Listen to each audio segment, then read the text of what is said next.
Nos da mucho gusto poder llegar hasta todos sus hogares a través de este programa internacional de televisión cristiana con el tema La soledad de la cruz. La soledad de la cruz. Hoy es Domingo de Ramos y queremos aprovecharlo para enviar a toda nuestra audiencia, a todos los que nos acompañan presentes en este lugar, un mensaje evangelístico de las palabras más misteriosas, escuchen esto, las palabras más profundas y más misteriosas de toda la Biblia, las que Jesús expresó antes de morir. Mateo 27, versículo 45 en adelante, encontramos estas palabras. Y desde la hora sexta, o sea, las 12, apúntalo ahí, las 12 del día, es la hora sexta, hubo tinieblas sobre la tierra hasta la hora novena. La hora novena son las 3 de la tarde. En otras palabras, Cristo fue crucificado a las 12 del día y Él murió a las 3 de la tarde.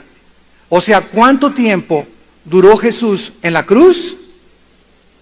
3 horas. 3 horas duró colgado en la cruz. Cerca de la hora novena, Jesús clamó a gran voz diciendo, Elí, Elí, lama sabactani.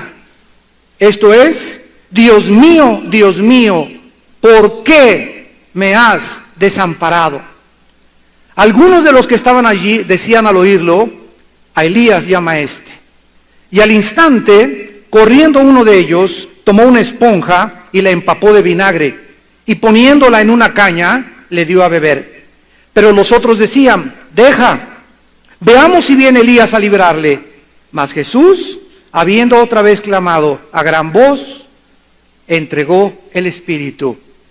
La crucifixión del Hijo de Dios, del Señor Jesucristo, ha sido el evento más extraordinario que jamás haya tomado lugar en el universo.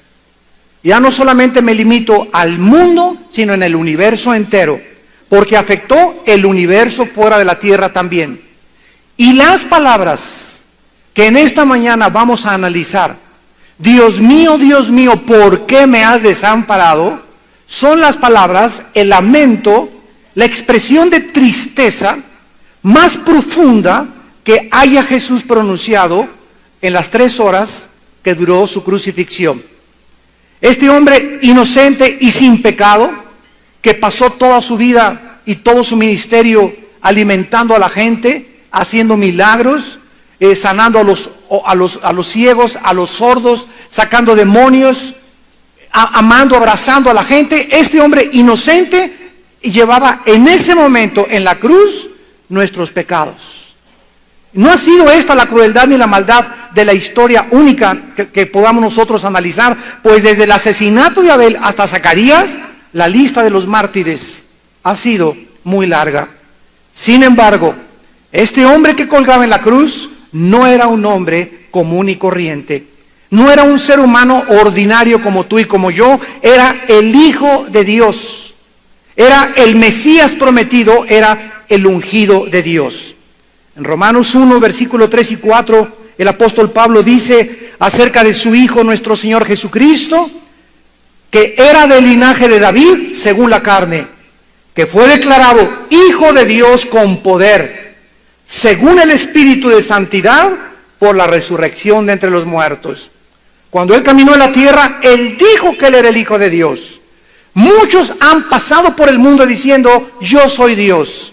Uno de ellos es el líder de los gurús, el Dalai Lama, que le dijo al Papa Juan Pablo II que él era Dios en la década de los 90. Hay otro loco ahorita en Miami que dice que Él es Jesucristo. En fin, muchos han dicho que son Dios o que son hijos de Dios. Sin embargo, es importante que observemos lo que dice Romanos 1:4. Fue declarado Hijo de Dios con poder por la resurrección de entre los muertos. No fue hasta que Cristo resucitó de los muertos que verdaderamente Él pudo demostrar al mundo que Él era el que tenía el poder sobre la vida y la muerte. Si Cristo se hubiera quedado en la tumba, miles como él antes y después han proclamado que son hijos de Dios, que son enviados de Dios, que son iluminados, como la cantidad de iluminados que existen en la historia de líderes y apóstoles falsos. Pero Cristo, con la resurrección de los muertos, Dios le dijo al mundo verdaderamente: este era mi Hijo bien amado. Vamos a ver en primer lugar en esta mañana el examen de estas palabras. Vamos a comenzar examinando estas palabras detenidamente para después poder interpretar el significado de lo que Jesús quiso decir cuando expresó lama lama sabactani, que es en el idioma, en el lenguaje arameo: Padre, Padre, ¿por qué me has desamparado? Número uno, estas palabras fueron palabras que expresaron una tristeza profunda. La palabra abandonado, la palabra desamparado, es una de las palabras más trágicas que cualquier ser humano puede escuchar, porque es algo que ningún ser humano quisiera experimentar en su vida. Una mujer que abandona a su esposo, un hombre que abandona a su esposa, un hombre que es abandonado por sus amigos, un niño que es abandonado por sus padres, forman parte de las experiencias más dolorosas que alguna persona puede atravesar en esta vida. El sentirnos abandonados es una de las experiencias más trágicas que podamos experimentar. Pero, cuando un ser humano es abandonado por Dios, cuando alguien es abandonado por su Creador, no habría palabras para poder describir esta tragedia, porque sería la más grande tragedia y la más grande calamidad y desgracia que te pudiera suceder a ti o a mí, a ser abandonados por Dios. Un solo día que Dios escondiera su rostro de nosotros sería insoportable. Y si es así esto con los seres humanos, imagínense ustedes cuán infinitamente más fue todavía con el Hijo de Dios. Este hombre que colgaba en una cruz maldecida había sido por toda la eternidad la delicia y el amor del Padre. Cuando comienza el Evangelio de Juan dice: en el principio era el Verbo o el Logos. El Verbo era Dios y el Verbo era con Dios. Este era en el principio con Dios. La luz en las tinieblas resplandece y las tinieblas no prevalecieron contra la luz. En él estaba la vida y la vida era la luz de los hombres. En el principio era el Hijo con el Padre. El Hijo estaba con el Padre y el Hijo era el Dios mismo. En la primera carta de Juan dice: y la vida fue manifestada. La Biblia nos muestra que Cristo existió siempre en la eternidad con su Padre, pero jamás en la historia el Padre y el Hijo se habían separado. Durante los 33 años de Cristo en este mundo, disfrutó de una comunión ininterrumpida con su Padre. La presencia de su Padre siempre le acompañó. El abandono que Cristo sufrió en la cruz fue el trago más amargo que la copa que el Padre le dio a beber. En segundo lugar, estas palabras se expresaron o las dijo en el clímax de sus sufrimientos. Ya anteriormente, los soldados romanos habían tomado un látigo, dice Josefo el historiador, que tenían 5 colas los látigos romanos. No era el látigo como ese de la Pasión de Cristo, chiquitos, que le daban así. Eran látigos que tenían por lo menos 2 metros de largo o 2,5, con puntas de hueso y con puntas de plomo. Entonces el soldado romano flagelaba a la víctima y se le enrollaba y le daba 2 vueltas o 3 vueltas el látigo, y cuando el soldado romano jalaba el látigo, las puntas de hueso y las puntas de plomo comenzaban a desgarrar los tejidos subcutáneos de las personas atormentadas. A Cristo le dieron 39 de estos latigazos. Cuando acabaron de torturarlo con los latigazos, ya no tenía absolutamente nada de piel, ni enfrente en el pecho, ni en los costados, ni en su espalda. La sangre comenzaba a ser derramada abundantemente. Después, no solamente satisfechos los soldados romanos con haberlo flagelado, porque eran maestros de la tortura, lo hicieron que se hincara y comenzaron con una vara a golpearle la cabeza. Posiblemente le causaron 2 o 3 descalabraduras también. y después le pusieron unas espinas, y dice Mateo capítulo 27, versículo 27 al 31. Mateo 27, 27. Entonces los soldados del gobernador, o sea de Pilato, llevaron a Jesús al pretorio. El pretorio era casi como una casa de arraigo.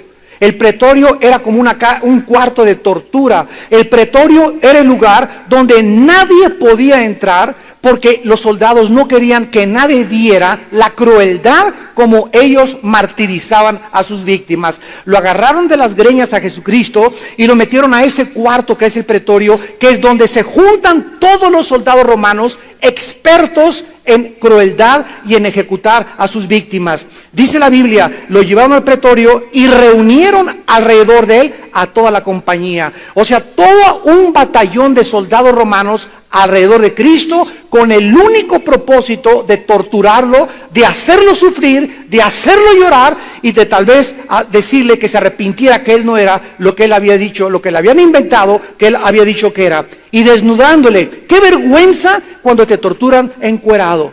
Le quitaron toda la ropa por si fuera poco, y entonces dice la Biblia, le echaron encima un manto de escarlata, pusieron sobre su cabeza una corona de espinas, una caña en su mano, e hincándose de la rodilla delante de él, le escarnecían diciendo: ¡Salve, Rey de los judíos! Y escupiéndole. Imagínense una compañía gargajeando a Jesucristo, una compañía derramando toda su vasca sobre Jesucristo, como un vómito maldito sobre el Santo de Dios. Todas estas cosas le estaban haciendo a Jesús, y tomando la caña le golpeaban en la cabeza. Después de haberle escarnecido, o sea, después de haberle burlado, le quitaron el manto, le pusieron sus vestidos y le llevaron para crucificarle. Toda esta tortura tuvo Cristo antes de estar en la cruz. O sea que él comenzó a sufrir aproximadamente a las 3 o 4 de la mañana, cuando le capturaron en el huerto de Getsemaní, cuando Judas le entregó por 30 monedas de plata. La gente se burló de él, la gente le despreció, la gente le maldijo, pero dice Isaías 53 que él no abrió su boca. Como un cordero fue llevado al matadero.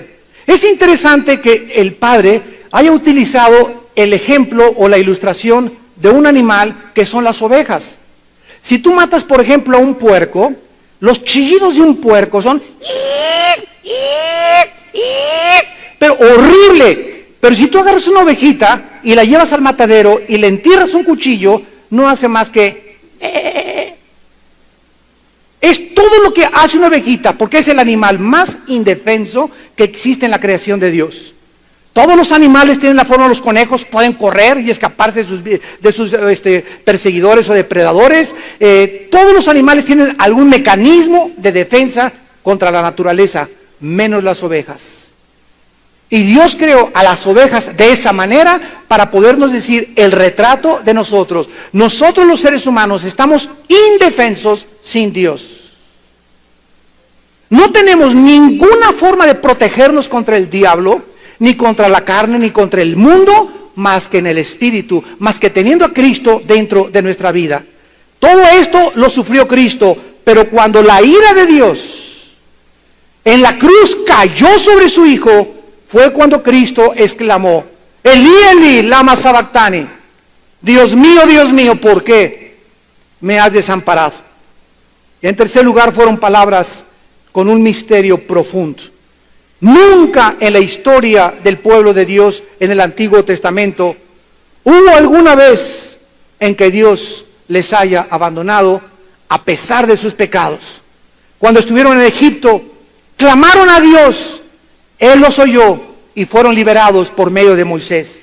Cuando estuvieron indefensos en el Mar Rojo, enfrente del mar y atrás los egipcios, clamaron a Dios, y Dios le dijo a Moisés: diles que se estén quietos y vean mi salvación.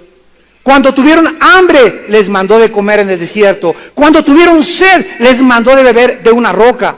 Cuando los 3 jóvenes estuvieron en el lago, en el horno de fuego, en el libro de Daniel, el Señor estuvo en medio con ellos en el horno de fuego. Pero aquí en la cruz encontramos un lamento mucho más grande que en el Mar Rojo, un lamento de tristeza más profundo que los jóvenes cuando estaban en el horno de fuego, Y sin embargo, en la cruz no hubo respuesta. ¿Por qué me has desamparado?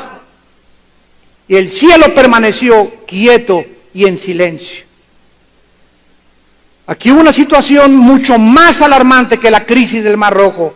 Enemigos mucho más crueles que los egipcios y un fuego mucho más ardiente que el que ardió en el horno de los jóvenes de Babilonia. Sin embargo, no hubo liberación. El Hijo de Dios fue abandonado totalmente por Dios. Este clamor fue algo misterioso porque cuando al principio Cristo dijo, Padre, perdónalos porque no saben lo que hacen, lo podemos comprender porque Él tenía un noble corazón contra sus enemigos.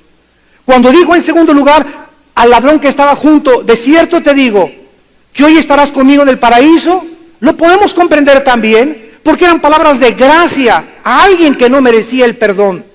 Cuando estaba su madre con el apóstol Juan al pie de la cruz y ya muriendo Cristo le dice, mujer, he ahí tu hijo, hijo, he ahí tu madre. Vemos que hasta el final de su vida Jesucristo no olvidaba la responsabilidad que Él tenía para con su familia. No estaba en una autocompasión y autolástima, pobre de mí, nadie se fija de mí. Hasta el último momento, en lugar de que sus pensamientos estuvieran en sus sufrimientos, sus pensamientos estaban en su familia. Madre, no vas a quedar desamparada. Juan va a ser como tu hijo. Juan, tú no tienes mamá, pero mi madre va a ser tu madre, porque mi familia son los que hacen la voluntad de mi Padre y me obedecen. Sin embargo, en esta próxima vez que Cristo abre su boca y dice, ¿por qué me has desamparado?, nos damos cuenta la angustia profunda y el clamor que nos deja sorprendidos a todos y confundidos. ¿Por qué Cristo dijo estas palabras a su Padre? ¿Por qué me has desamparado? ¿Qué acaso Jesús no sabía que cuando los pecados del mundo fueran sobre su cuerpo, su Padre lo tenía que abandonar? Si lo sabía, entonces ¿por qué le gritó? ¿Por qué? ¿Qué acaso Jesucristo no sabía las consecuencias cuando tomó su decisión desde antes de la fundación del mundo de lo que iba a pasar en la cruz? Entonces, ¿por qué dijo estas palabras? Y en segundo lugar, ¿por qué su Padre le abandonó? ¿Qué padre puede abandonar a su hijo? ¿Cómo pudo el Padre dejarle solo en la cruz? Ya le habían abandonado sus apóstoles, ya le habían abandonado sus amigos, ya le habían abandonado sus familiares, ya le habían abandonado los amigos y las personas a quienes les hizo un bien. Y ahí en la cruz estaba solo y ya era lo último que le faltaba. Ok, que me abandonen todos, pero que no me abandone mi Padre. Y sin embargo, ahí en la cruz, lo único que le faltaba era la puntilla. El Padre que había estado eternamente unido a su vida en comunión con Él, le dejaba solo. ¡Qué soledad! ¡Qué profunda tristeza! ¡Qué tragedia! ¡Qué desgracia! ¡Qué miseria atravesó el Hijo de Dios! Fueron palabras de profunda solemnidad. En cuarto lugar, este clamor, dice Mateo capítulo 27, versículo 45, que desde las 12 hasta las 3, toda la tierra se llenó de tinieblas. Dice el versículo 51 y 52, el velo del templo se rasgó en dos, de arriba abajo. La tierra tembló y las rocas se partieron. Se abrieron los sepulcros y muchos cuerpos de santos que habían dormido se levantaron. Saliendo de los sepulcros después de la resurrección de Él, vinieron a la santa ciudad y aparecieron a muchos.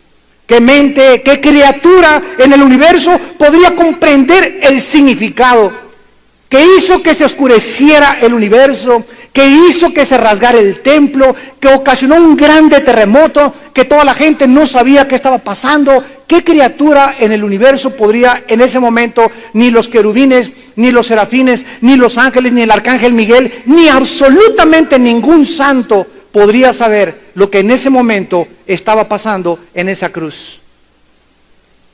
Pero aunque estas palabras de increíble tristeza, dolor y angustia, misterio y profundidad son algo que nos asombra, lo más maravilloso de todo es que Dios no nos ha dejado en ignorancia acerca de lo que significó. Aunque es verdad que fue un clamor misterioso, al mismo tiempo se nos revela en la Biblia la bendita solución de por qué Jesucristo exclamó estas palabras.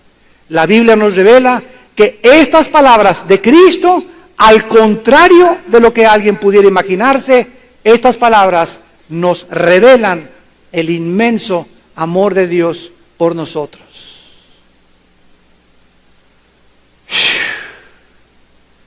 Estas palabras de tristeza profunda para ese hombre estaban manifestándonos a nosotros el amor de Dios y la justicia inflexible de aquel que tiene que castigar el pecado. Veamos a continuación ahora el significado de estas palabras. ¿Qué quiso realmente Jesús expresar con estas palabras tan profundas y tan llenas de angustia? En primer lugar, lo terrible del pecado delante de los ojos de Dios. Aquí podemos ver lo horrible que es el pecado y las consecuencias del pecado a los ojos de un Dios santo. El Señor fue crucificado a las 12, muere a las 3, y todas estas cosas que pasaron en la cruz nos revelan, en primer lugar, la maldad del corazón humano. Engañoso y perverso es el corazón más que todas las cosas, dice Jeremías 17:9. En segundo lugar, el odio del ser humano contra la luz y contra la verdad.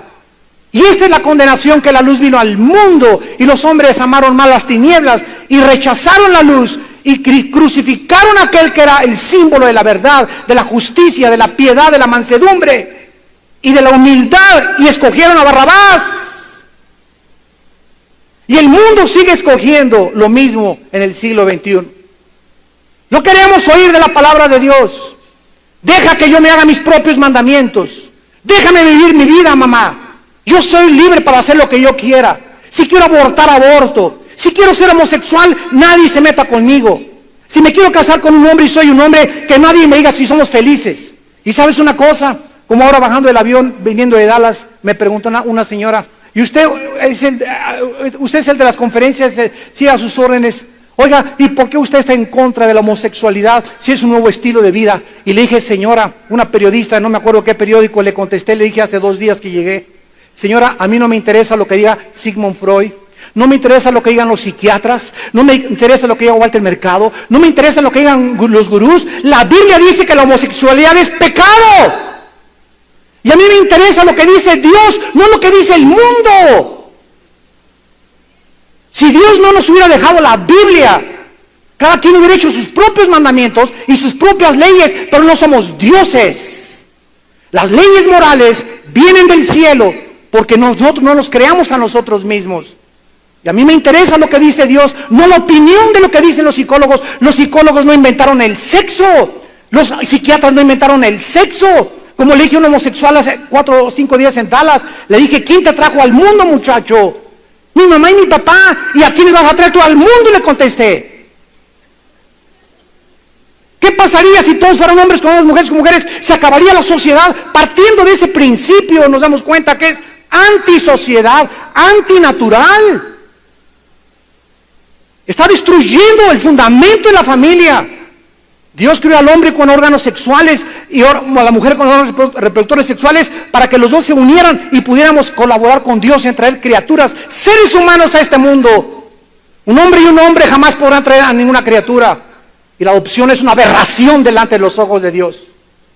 Que Dios perdone, ¿verdad? Y que Dios tenga misericordia, porque como Sodoma y como Gomorra se está volviendo México.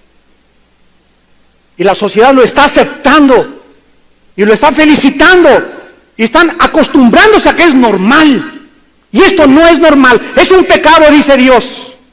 Y Dios va a juzgarlos, porque dice la Biblia que ningún homosexual tendrá parte en el reino de Dios. No lo digo yo, ni te enojes conmigo, lo dice 1 Corintios capítulo 6. Lo dice Romanos capítulo 1, que se fueron tras la perversión de su mente y Dios los entregó una mente reprobada. El pecado humano nos ha devastado. El pecado humano es tan profundo que no nos damos cuenta que la sociedad que nos rodea es una sociedad donde está acostumbrándose a una nueva moral. Ya es normal que las muchachas, si una muchacha de 18 años Sale con otra muchacha de 20 años y le preguntan a la muchacha de 18 años si ella es virgen y ella contesta que es virgen. Se burlan de ella. ¿Cómo que virgen a los 18 años? ¿Cómo que virgen a los 25 años? Porque ahora la virginidad ya no es una virtud.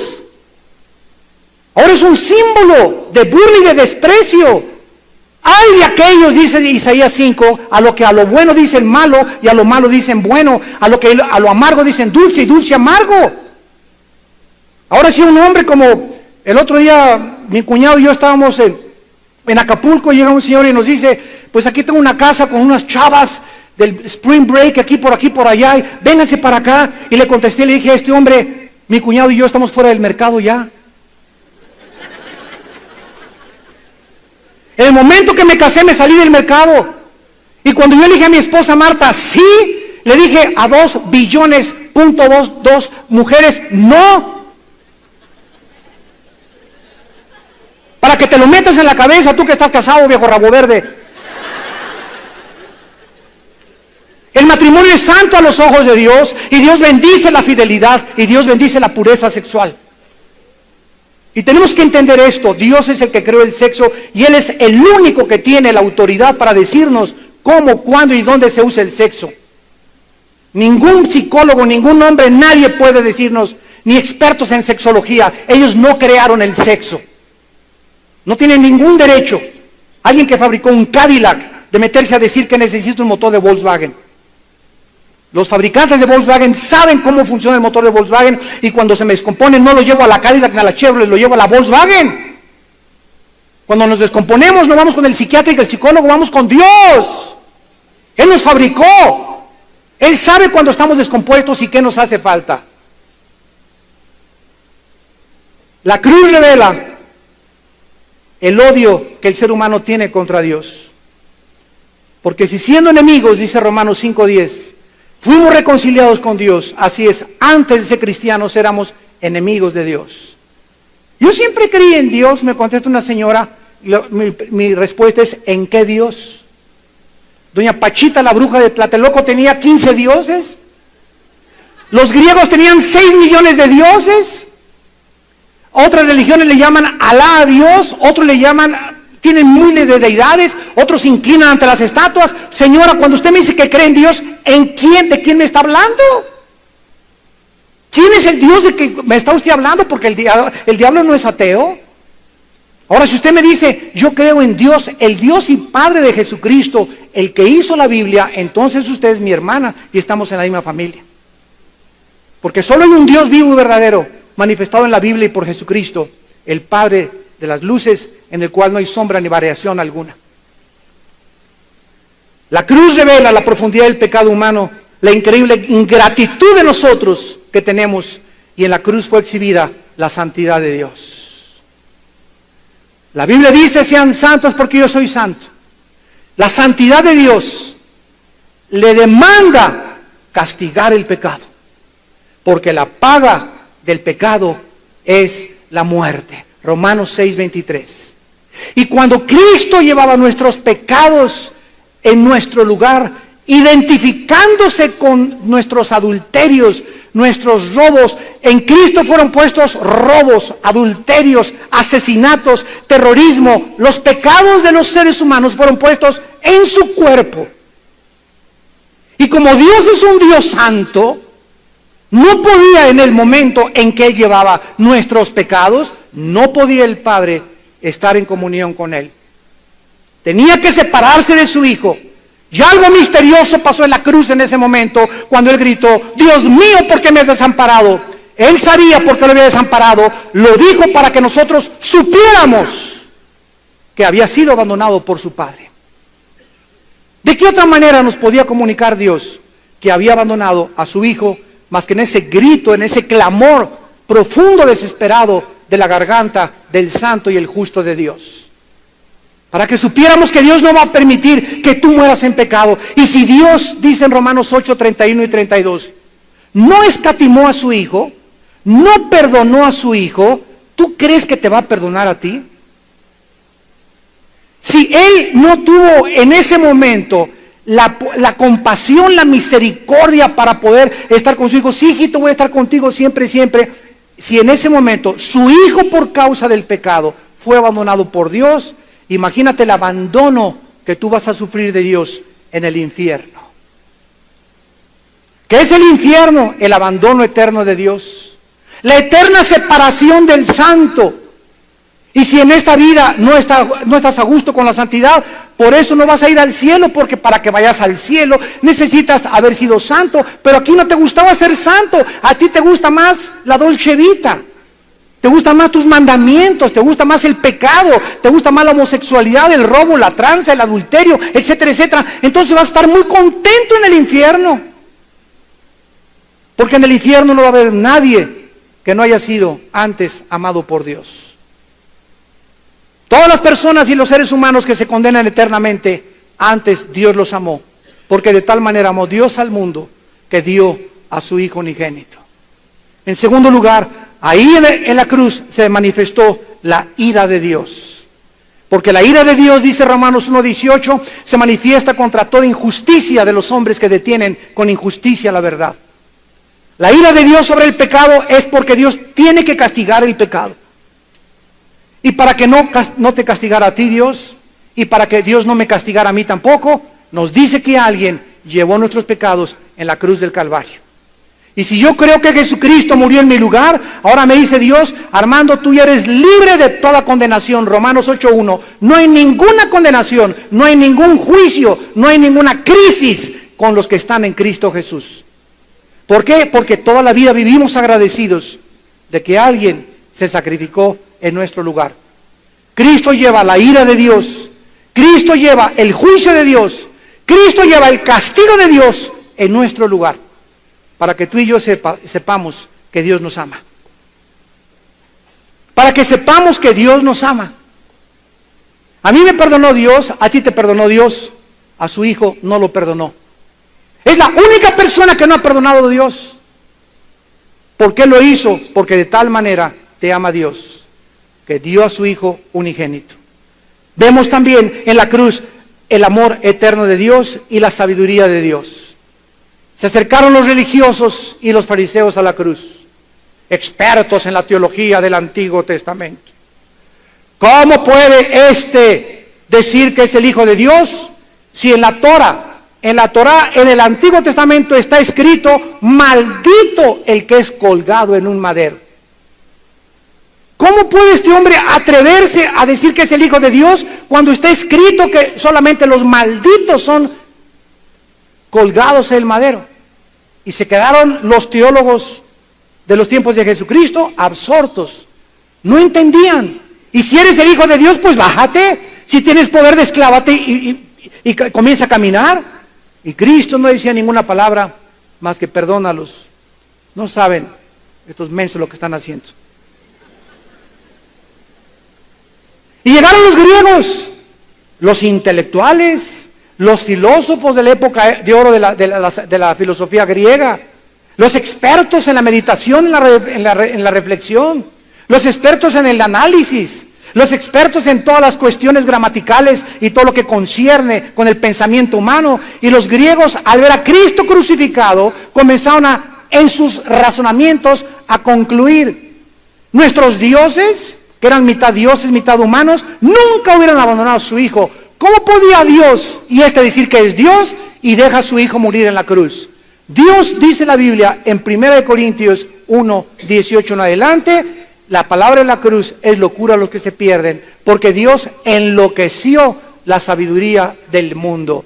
Pero tanto a los religiosos como a los griegos, Cristo, poder y sabiduría de Dios. Dios enloqueció al mundo para que el mundo no entendiera que esa tragedia, que en ese momento no podía ser comprendida, de cómo podía Dios permitir que su Hijo muriera, Dios lo escribía por sus apóstoles en las páginas de la Biblia, que era la manifestación de la sabiduría de Dios. Dios escogió a través de una tragedia salvarnos. Dios escogió a través de algo incomprensible a la razón humana, pero discernible mediante el Espíritu Santo. Porque Dios escogió a los niños de los sabios y de los entendidos para revelarle las cosas y los misterios de su reino. Y esta es la razón por la cual el mundo continúa confundido. Cristo sí fue uno de los grandes iluminados, otros dicen que fue primo del Che Guevara, otros fue un grande guerrillero, otros se han atrevido a decir, como me dijeron una vez en la Facultad de Economía, que Cristo fue el primer comunista. Otros han dicho que fue uno de los grandes iluminados como Moisés, como Sergio de la Ferrier, como Buda, como Confucio, etcétera, etcétera. ¿Por qué? Porque el mundo sigue confundido que Jesucristo no era un hombre común y corriente, porque no lo entienden. El mundo sigue sin entender quién era Jesús, pero tú lo entiendes y tú lo entiendes ahora. Y ustedes que nos ven por la televisión, más les vale que lo entiendan también. Porque si no lo entiendes es porque todavía no eres hijo de Dios. Pero cuando eres hijo de Dios y ves lo que ese hombre hizo por ti en la cruz, caes de rodillas. Yo recuerdo cuando me convertí en 1974, a las 5:15 de la mañana, en la colonia Nápoles, estaba con un misionero, ahí donde teníamos el salón Monte Carlo, a media cuadra de ahí vivía este misionero, y ahí a las 5:15 de la mañana, le hablé a las 4 de la mañana a mi hermano Alejandro: hermano, ya no aguanto mi vida, ya no me soporto, ya estoy cansado de filosofías y gurús, y que me quiero ir a la India, y que los mayas, y que esto y que el otro, y que los comunistas, ya quiero saber la verdad. Y me lleva con este misionero, me muestra el misionero mis pecados, me muestra el amor de Dios, y lloro por casi 40 minutos sin parar.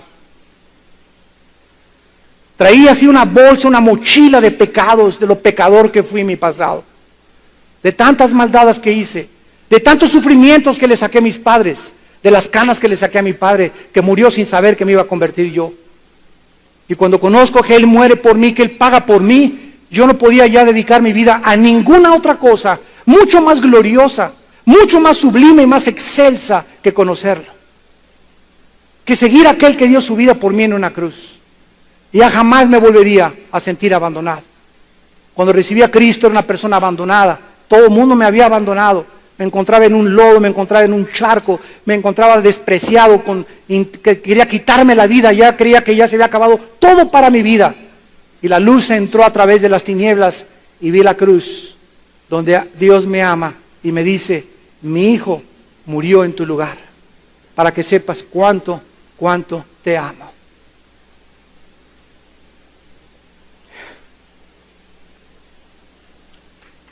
Gracias, Padre Santo. ¿Cuánto nos ama el Señor?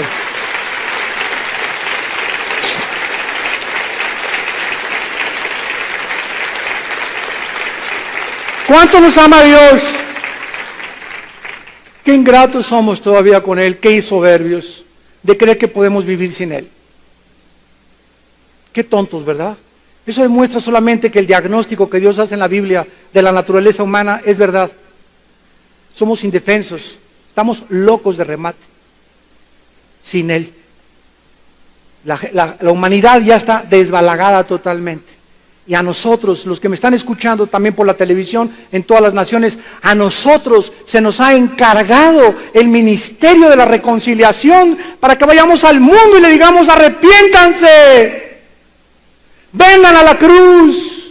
Dios los ama. Este mundo va a ser desbaratado en cualquier momento. Las cosas van a ir de mal en peor, no van a mejorar. Las naciones es mentira que van a tener avivamiento, como los falsos profetas lo están diciendo. Avivamientos van a ser pequeños núcleos en todos lados. La Biblia no dice jamás que ninguna nación entera vendrá a Cristo hasta que Cristo regrese en el milenio. Tantos mensajes mentirosos que están saliendo por todos lados, falsos paliativos, falsos conforts que le dan a la gente, diciéndole paz, paz, paz, cuando dice Dios: no, no es cierto, viene la apostasía, viene el juicio. Ya no hay risa santa ni vómito santo, hay lloro santo. Nunca el avivamiento viene a través de la risa, viene a través del quebrantamiento del corazón. Y esta es la razón por la cual tantos falsos profetas abundan, porque el pueblo no quiere estudiar la palabra. Con trabajo compran un CD con 31 conferencias. 100 pesos te los gastas en 3, 4 tacos. Y te llevas un tesoro de sabiduría en 31 conferencias. Y ahí está la mesa para que el que quiera y tenga hambre que coma y que goce de la palabra de Dios. Vayan ustedes a las iglesias, al Istmo de Tehuantepec. Ayer fue una hermana del Istmo de Tehuantepec, Fueron 7 hermanas, otras venían de San Luis Potosí, vinieron de Guatemala a la conferencia de ayer, venían de tantas partes y todos coincidieron, no tenemos alimento.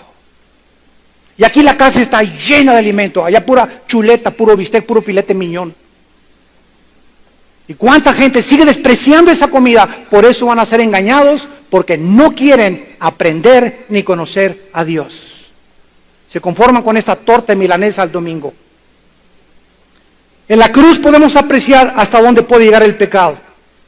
En su primera manifestación del pecado, se manifestó en suicidio, cuando Adán se autodestruyó en su propia vida espiritual. La segunda manifestación del pecado en la historia fue un fratricidio, cuando Caín asesina a su hermano Abel, teniendo toda la tierra libre para los dos. ¿De qué tenía envidia de su hermano Caín? Podía decir, tú, la mitad de la tierra te doy a ti, toda Europa, y te doy toda, y yo me quedo aquí en América. ¿Por qué asesina a su hermano estando 2 personas juntas, solas en el mundo, con sus padres nada más? La tercera manifestación del pecado la vemos en Sodoma y Gomorra. Cómo el pecado corrompe moralmente la sociedad de Sodoma y Gomorra, por lo cual permanece el nombre de sodomitas, los que tienen relaciones sexuales con personas de su mismo sexo. Se corrompió la sociedad, y Dios dice que como Sodoma y Gomorra y como los días de Lot, la sociedad se convertirá antes de que Él regrese. Pero en la cruz, el pecado alcanzó su clímax cuando crucificamos al Hijo de Dios. Es el clímax de la maldad humana, del odio contra la luz y del odio contra la verdad. Al santo y al justo, cuélguenle. Nunca vendió marihuana, nunca fue traficante, nunca robó a nadie, nunca dijo una grosería, nunca dijo algo que no fuera santo de sus labios. Y sin embargo, el odio que se vuelca contra él en el palacio de Pilato, no queremos a Cristo, queremos a Barrabás. Suelta al traficante, suelta al terrorista, suelta al ladrón, suelta al bandido, crucifica al justo y crucifica al santo. Ahí estamos todos nosotros representados en esa cruz. Y finalmente podemos entender Getsemaní. Antes de que fuera la cruz del Calvario, Jesucristo, la noche anterior, tomó a los discípulos y se fue a un huerto llamado Getsemaní. Cuando vayan a Israel, no se pierdan visitar Getsemaní. La palabra Getsemaní significa aceite prensado. Aceite prensado, escríbelo. O sea, algo que aprieta y que hace que salga el aceite. Cristo ahí en Getsemaní comenzó a entristecerse en su alma. Cristo sabía exactamente que a las 3 de la tarde del otro día iba a morir. Cristo sabía exactamente el día, la hora, los segundos, la semana, el mes, el año en que iba a morir. Sabía el tiempo que le quedaban, 3 años y medio nada más, para cumplir la misión de su Padre. Y ahí en Getsemaní Cristo comenzó a entristecerse en su alma, y entonces le dijo a 3 de sus más cercanos colaboradores: acompáñenme por favor a orar, porque mi alma está angustiada hasta la muerte. Y entonces Cristo se hinca y comienza a gritarle al Padre: si es posible, en otras palabras, Padre Santo, yo sé que para esta hora he llegado. Glorifícame con aquella gloria con la que tuve contigo antes de que el mundo fuera. Pero en la humanidad de Jesús, porque era 100% humano y 100% divino, Él tenía que experimentar lo que nosotros experimentamos en este cuerpo que tenemos. Y ahí en su humanidad le dijo: Padre, yo sé que para esta hora he llegado, pero si es posible, ¿habrá otro camino para salvar a la humanidad? ¿No les podrás decir: Padre Santo, pórtense bien mis chiquilines? Cada quien siga su religión y nos vemos al final ahí en el cielo.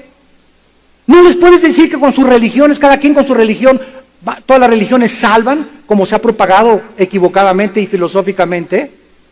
Padre, ¿no podías mandar al arcángel Gabriel? Mira, es muy bueno el arcángel Gabriel. Nunca ha pecado, no se rebeló contra ti. Miguel es un santo. Tus querubines que te dicen santo, santo, santo. ¿No podrías mandar a uno de ellos y que ellos pagaran por los pecados de los seres humanos?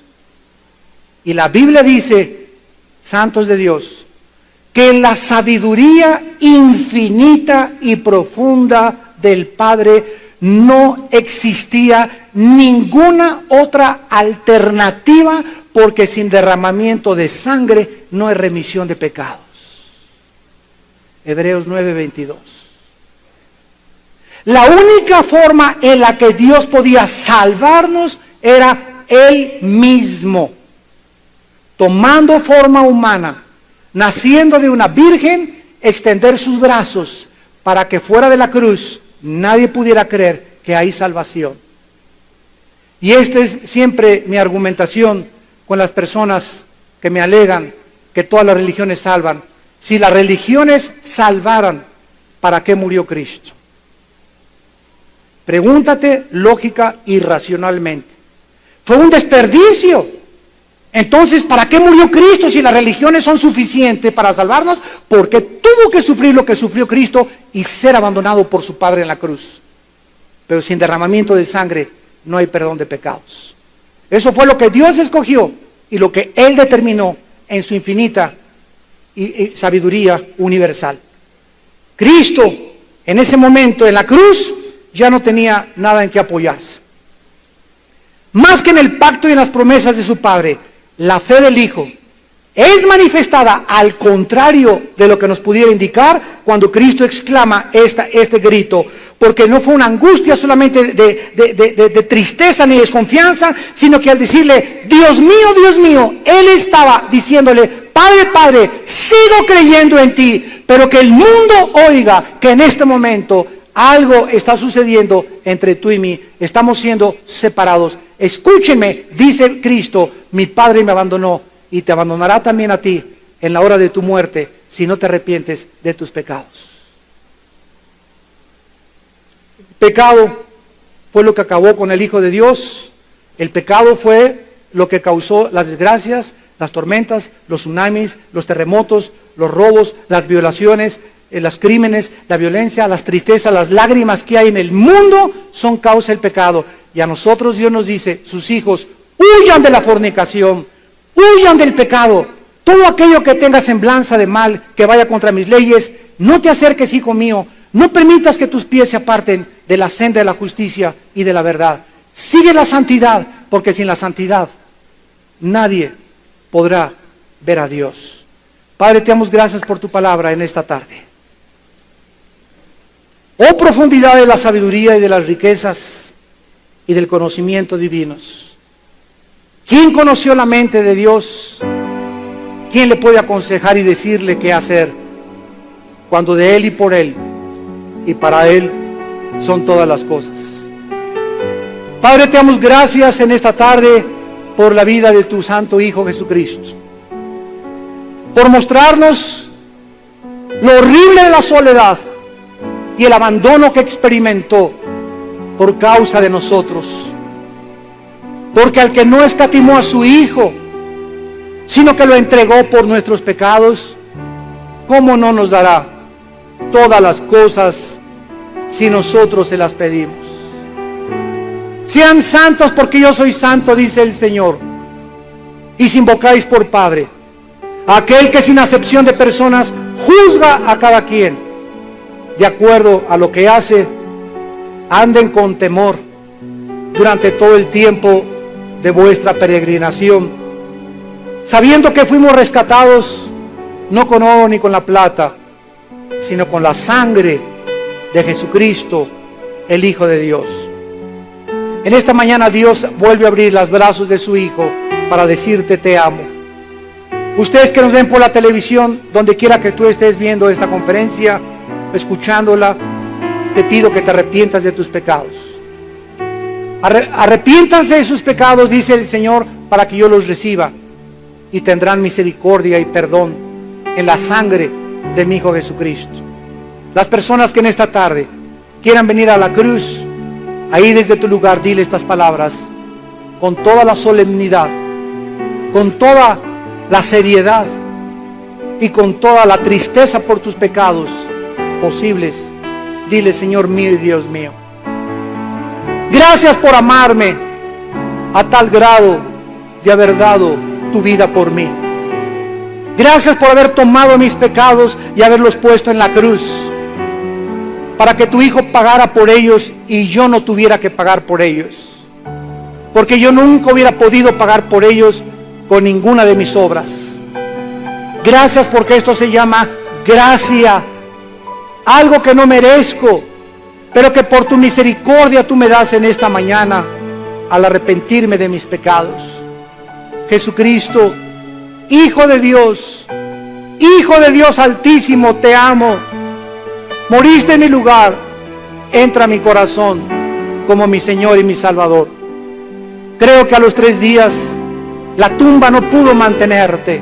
Te levantaste entre los muertos y ahora estás vivo para vivir conmigo una vida nueva. Dame el poder de vivir para ti y te doy las gracias en tu nombre precioso, mi dulce Jesús. Amén. Amén. Nunca habría las suficientes palabras, nunca, para poder describir lo que pasó en la cruz.